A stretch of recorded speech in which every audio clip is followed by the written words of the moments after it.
but to invest as well. Still with me in studio to continue that discussion is Anelisa Mti, Advisory Partner at Citadel Investment Services, and Morocco Modiba, MD at Fatima Capital, and author of Think Yourself Rich, a step-by-step guide to financial freedom. So let's get back into it.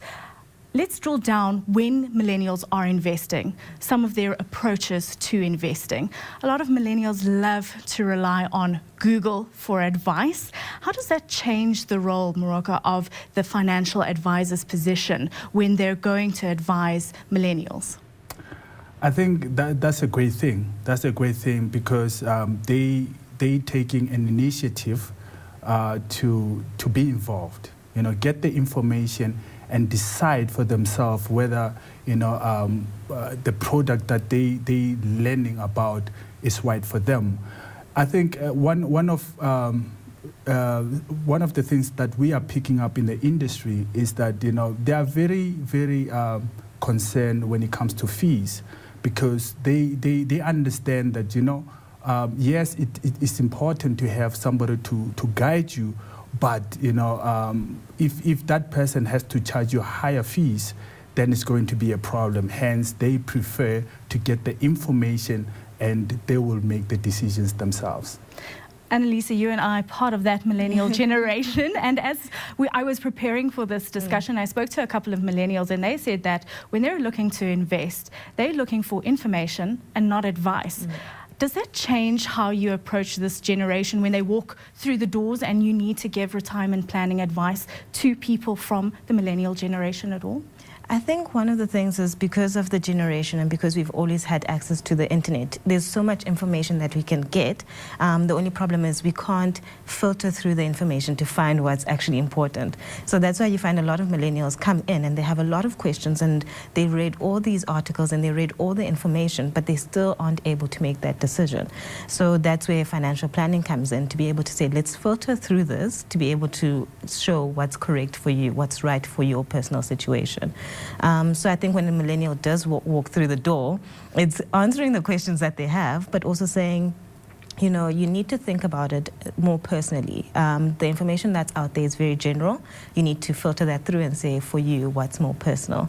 And with millennials in investing, we want something that's more flexible, something that we can look into. We don't want to invest money into something that we're going to have to be locked into up until we are 55. So, yeah. Well, speaking to being locked in, retirement annuities are a product that most millennials feel just aren't well suited to them. Does this mean that retirement annuities are on their way out, or do you still think that they hold a valuable place in a portfolio?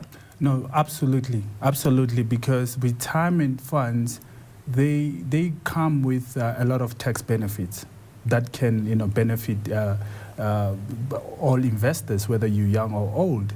But at the same time, as you have mentioned, the industry is changing. So the good thing is there are other products that millennials can consider, to top up on either their pension funds or their retirement annuity, which are the tax-free savings account. So they can use those products, which they don't. Those products you are not locked in until you're 55. You can access the money anytime, but it's obviously so advisable, to keep it as long as possible. Morocco mentions the tax-free savings accounts as a good investment vehicle for millennials if they want that flexibility. Anelisa, can you think of anything else that they could perhaps look into? Well, they could also look into a discretionary investment, so something like an investment account that still offers the flexibility, but it doesn't have the tax benefit. I think when you are dealing with millennials, you need to think what bracket they fall into first of all. So they might be only at the beginning stages of their working lives. So if you talk to a millennial about tax benefits, it's not something that they're very familiar with. They want to be able to put money aside. They still have goals before retirement, such as purchasing a property. So that liquidity plays a part in being able to suggest what vehicle would be most appropriate for them. And of course, with the tax-free savings account, the whole purpose is to take that benefit and reinvest it, correct? Yes, absolutely. And the good thing about the tax-free savings account is that you can start very small. meaning that, nowadays, you can start investing as little as 150 Rand. So, and it's very flexible, as we have already mentioned. And what I think the caveat here is that, per annum, you can only invest up to 33,000. But hopefully, that lump sum will increase as time goes on. But yeah, I think they are flexible and very suitable for millennials. So we're almost out of time, but I want to get into this because let's wrap it up with this thought.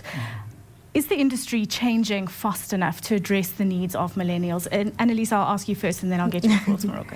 I don't think millennials are any different from any other generation.